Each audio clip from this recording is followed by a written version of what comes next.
Bangladesh's economy is progressing, with a steady rise in the number of industries and factories. Alongside this growth, the risks of workplace accidents are also increasing.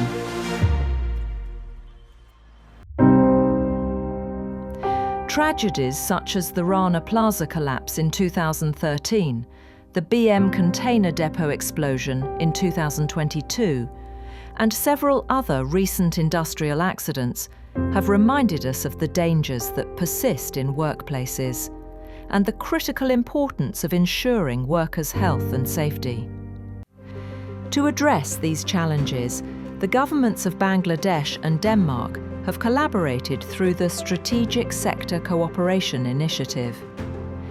This partnership aims to strengthen Bangladesh's occupational safety and health system, improving workplace safety and ensuring better protection for workers across the country.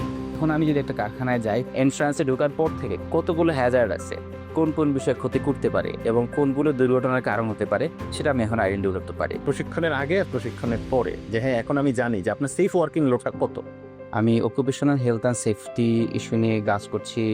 এটা মূলত ডেনমার্কের একটা প্রজেক্টের আন্ডারে গঠিত একটি team, strategic sector cooperation.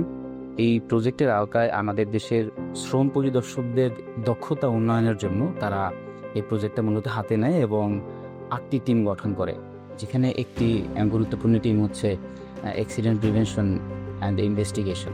আমি এই টিমের একজন সদস্য।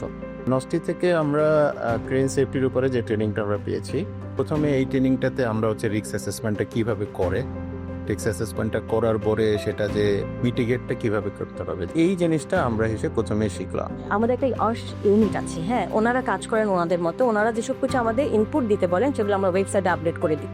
রিলেটেড যেসব তথ্য তার মানুষের কাছে পৌঁছানো প্রয়োজন সেগুলো ওয়েবসাইটে আছে। আমি এই টিমের অন্তর্ভুক্ত হওয়ার পরে আমি যখন অ্যাক্সিডেন্ট প্রিভেনশন সম্পর্কে আমি ধারণা লাভ করি, তখন আসলে আমি একটা মেশিন এখন দেখলে আমি বুঝতে পারি যে এই মেশিনের ডেঞ্জারাস পয়েন্ট কোনগুলো, এখানে নিট পয়েন্ট কোনগুলো, যেটার কারণে আমার একটা দুর্ঘটনা ঘটতে পারে। তো সেই ক্ষেত্রে আমি কি ইনিশিয়েটিভ নেব?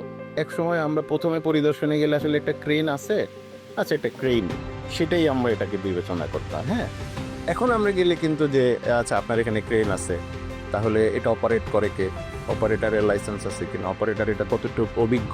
আমাদের যারা ট্রেনিং দিয়েছেন, আমরা আবার আমাদের দপ্তরের অন্য যে পরিদর্শক রয়েছে তাদেরকে ট্রেনিং দিয়েছি এবং সবাই এই বিষয়গুলো অবগত, এবং আগের চেয়ে ওয়াশ প্র্যাকটিস আমাদের দেশে বা ওয়াশ কালচারটা ডেভেলপ করার জন্য অনেক ভালো একটা পরিবেশ তৈরি হয়েছে বলে আমি মনে করি। The governments of Bangladesh and Denmark share a vision of a future where every worker returns home safe and healthy at the end of each day. A future built on partnership, where employers, workers and communities work together to uphold a culture of safety, dignity and care in every workplace. Together, they are building a safer, fairer and more sustainable Bangladesh.